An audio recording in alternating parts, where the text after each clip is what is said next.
Screen పై చూస్తున్నారు division 1 రాజ్యాంగ సవరణ 131 ఈ సవరణ బిల్లు దీంతో వీగిపోయినట్టయింది. మొత్తంగా 489 ఓట్లు పోలవగా అనుకూలంగా ఐజ్ అన్నవాళ్ళు 278.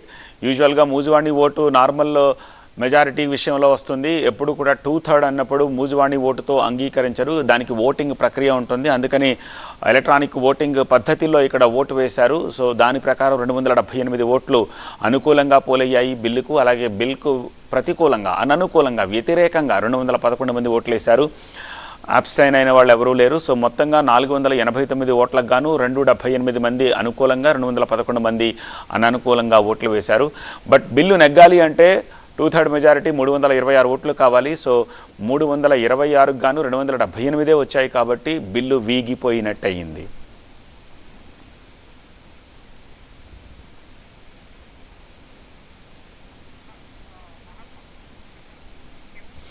సో దీంతో 850 ఓట్లకు పెంచాలన్న ఇది వీగిపోయింది.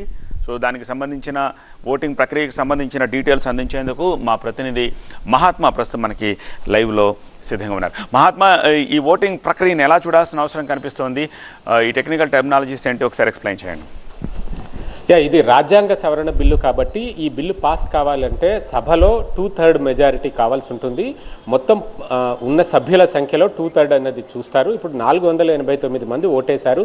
దాంట్లో 2/3 అంటే 326 ఓట్లు వస్తే గనక బిల్లు పాస్ అయ్యేది. కానీ ఇప్పుడు వీరికి వచ్చిన ఓట్లు 278 మాత్రమే.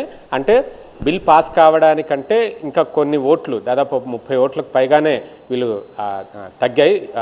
సో ఈ పరిస్థితుల్లో ఈ బిల్లు పాస్ కాలేదు, వీగిపోయింది. 131వ రాజ్యాంగ సవరణ అన్నది జరగకుండానే ఆగిపోయిన పరిస్థితి ప్రస్తుతం ఏర్పడింది. తద్వారా దానికి అనుబంధంగా ఉన్న ఇతర బిల్లులన్నీ కూడా ముందుకు వెళ్ళలేని పరిస్థితి ఏర్పడింది. రాహుల్ గాంధీ ఇదే సభలో మధ్యాహ్నం ప్రసంగం చేసినప్పుడు చాలా స్పష్టంగా ఒక మాట చెప్పారు. ఇది మహిళా రిజర్వేషన్ల బిల్లు కాదు, 2023లోనే ఆ బిల్లు వచ్చింది, తాము ఆల్రెడీ అప్పుడే మద్దతు తెలిపాము, ఆ బిల్లు పాస్ అయిపోయింది.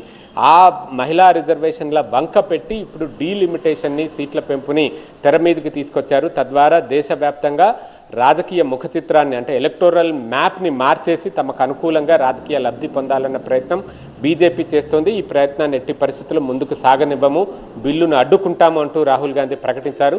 ఆయన ప్రకటించినట్లుగానే విపక్షాలు, ఇతర పార్టీలు, కేవలం కాంగ్రెస్ పార్టీయే కాదు విపక్షాలన్నీ కూడా ఏకతాటి మీద నిలిచాయని చెప్పవచ్చు. సభలో హాజరైన వారిలో 211 మంది విపక్ష సభ్యులు దీనికి వ్యతిరేకంగా ఓటేశారు. సో ఇంతమంది వ్యతిరేకంగా ఓటేసిన నేపథ్యంలోనే బిల్లు వీగిపోయింది. ఒకవేళ ఇది సాధారణ సింపుల్ మెజారిటీ తోటి పాస్ చేసే చట్టం అయి ఉంటే గనక బిల్ పాస్ అయినట్టే అనుకోవచ్చు. కానీ ఇది రాజ్యాంగ సవరణ కాబట్టి దీనికి 2/3 మెజారిటీ అన్నది ఖచ్చితంగా అవసరం పడుతుంది. ఆ మెజారిటీ తమకు వస్తుంది అన్న ధీమా మొదట్లో భారతీయ జనతా పార్టీ అంచనా వేసింది. అందుకనే ఈ 3 రోజుల ప్రత్యేక సమావేశాలను ఏర్పాటు చేసి మరీ ఈ బిల్లుల్ని తెర మీదకి తీసుకొచ్చింది. మహిళా రిజర్వేషన్లను వెంటనే అమలు చేయడం కోసమే ఈ సవరణలన్నీ కూడా తీసుకొస్తున్నామంటూ అధికార పక్షం చెప్పుకుంటూ వచ్చింది. నిన్న ప్రధానమంత్రి నరేంద్ర మోదీ మాట్లాడారు, ఈరోజు అమిత్ షా మాట్లాడారు. ఇద్దరు నేతలు కూడా ఒకే విషయాన్ని చాలా స్పష్టంగా చెప్పారు. సీట్ల సంఖ్య పెంపులో ఏ ప్రాంతానికి అన్యాయం జరగదు అంటూ నిన్న ప్రధాని మాట్లాడినప్పుడైతే మీకు హామీ అన్న పదం కావాలంటే హామీ ఇస్తున్నాను, భరోసా అంటే భరోసా ఇస్తాను, ఇక తమిళంలో ఇంకేదైనా పదం ఉంటే ఆ పదాన్ని కూడా నేను ఉపయోగిస్తానంటూ నిన్న ప్రధానమంత్రి మాట్లాడారు. ఈరోజు అమిత్ షా అయితే మీరు 1 గంట సమయం ఇస్తే ఈ 50% క్లాజ్ ఏదైతే ఉందో అంటే ఎక్కడ ఎవరికి అన్యాయం జరగకుండా జనాభా లెక్కల ప్రకారం సీట్ల సంఖ్యను పెంచితే కనుక దక్షిణాది రాష్ట్రాలకు అన్యాయం జరుగుతుంది అన్న ఒక అపోహ, అపనమ్మకం ప్రతిపక్షాల్లో ఉంది. మీరు అది బిల్లులోనే పొందుపరచాలని కోరుకుంటే ఆ 50% అన్న పదాన్ని యాడ్ చేస్తూ సీట్ల సంఖ్య పెంపు అన్ని రాష్ట్రాల్లోనూ 50% ఉంటుంది ఒక స్లాబ్ పద్ధతిలో అన్నది ఒక సవరణ రూపంలో తీసుకొస్తాం, 1 గంట సమయం ఇవ్వండి, మీరు మరి బిల్లుకి మద్దతు ఇస్తారా అంటూ కేసీ వేణుగోపాల్ని ఉద్దేశించి మరి అమిత్ షా మాట్లాడారు. అధికార పక్షం ఎంత కన్విన్స్ చేసే ప్రయత్నం చేసినా విపక్షం మాత్రం తలొగ్గలేదు. అప్పటికి చివరికి ఆత్మ ప్రబోధానుసారం ఓటు వేయండి అన్న మాటను ఉపయోగిస్తూ అసలు మీకు ఆత్మ ఉంటే కదా అన్న మాటను కూడా అమిత్ షా ఉపయోగించారు. సో అధికార పక్షం ఎన్ని రకాలుగా ప్రయత్నం చేసినా, ఎంత కన్విన్స్ చేసే ప్రయత్నం చేసినా విపక్షం మాత్రం తలొగ్గలేదు. వారు తమ వ్యతిరేకతను ఓటు రూపంలో చాటారు. మొదట్లో ఒక ఈక్వేషన్ కూడా అంటే ఒక స్ట్రాటజీ ప్రకారం విపక్షాలు వ్యతిరేకిస్తూ వాకౌట్ చేస్తాయేమో, వాకౌట్ చేస్తే అప్పుడు సభలో ఉన్న సంఖ్యలో 2/3 సాధించవచ్చు అని అధికార పక్షం భావించింది. కానీ వారి అంచనాలన్నింటినీ తలకిందులు చేశారు. ఓకే మహాత్మా, ఇప్పుడు యాక్చువల్గా 540 టోటల్ నెంబరు, అందులో ఎన్డీఏకి 292 ఉంది అండ్ విపక్షాలకు 233 ఉంది. కానీ అంటే టుగెదర్ కలిపితే స్కోర్ ఎంత ఉందో మనం చూస్తున్నాం. బట్ ఓటెడ్ ఓన్లీ 489 అండ్ అందులో 278 ఐస్. ఇప్పుడు 293 మంది ఎన్డీఏకి 92 మంది ఉంటే 278 పోలేని, అలాగే 233 విపక్షాలకు ఉంటే 211 పోలేని. మరి మిగిలిన వాళ్ళు ఏమైనట్టు? హౌస్లో కూడా ఏదో స్లిప్స్ పంచుతున్నారు.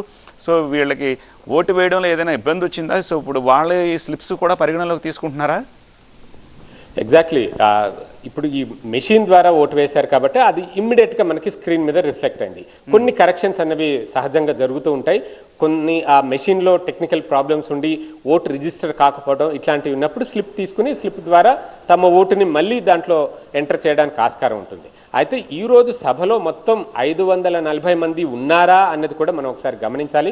కొందరు అనారోగ్య కారణాలతోటో, లేదంటే ఇప్పుడు ఆల్రెడీ బెంగాల్లో ఎన్నికలు జరుగుతున్న నేపథ్యంలో ప్రచారం కారణంగానో ఇలా కొంతమంది హాజరు కాకపోవడానికి కూడా ఆస్కారం ఉంది. అయినప్పటికీ రాజకీయ పార్టీలు 3 లైన్ విప్స్ అన్నవి జారీ చేసినాయి. భారతీయ జనతా పార్టీ కూడా 3 లైన్ విప్ జారీ చేసి ప్రచారంలో ఉన్న వాళ్ళు కూడా వెనక్కి తిరిగి రావాలి. బెంగాల్ నుంచి అయినా, అది తమిళనాడు నుంచి అయినా, ఎక్కడున్నా సరే అందరూ ఢిల్లీ చేరుకోవాలి, పార్లమెంట్లో హాజరు కావాలని చెప్పి ఆదేశించింది. ఆ ఆదేశాలని అందరూ అమలు చేయగలిగారా, ఎవరైనా అందుకోలేకపోయారా, ఈ ఇతరత్ర కారణాలు మనకు తెలియాలి. బట్ హౌస్ టోటల్ స్ట్రెంత్ ఎంత, అందులో ఒక నిమిషం హోల్డ్ ఉండండి, సభలో ఏం జరుగుతుందో చూద్దాం లైవ్లో.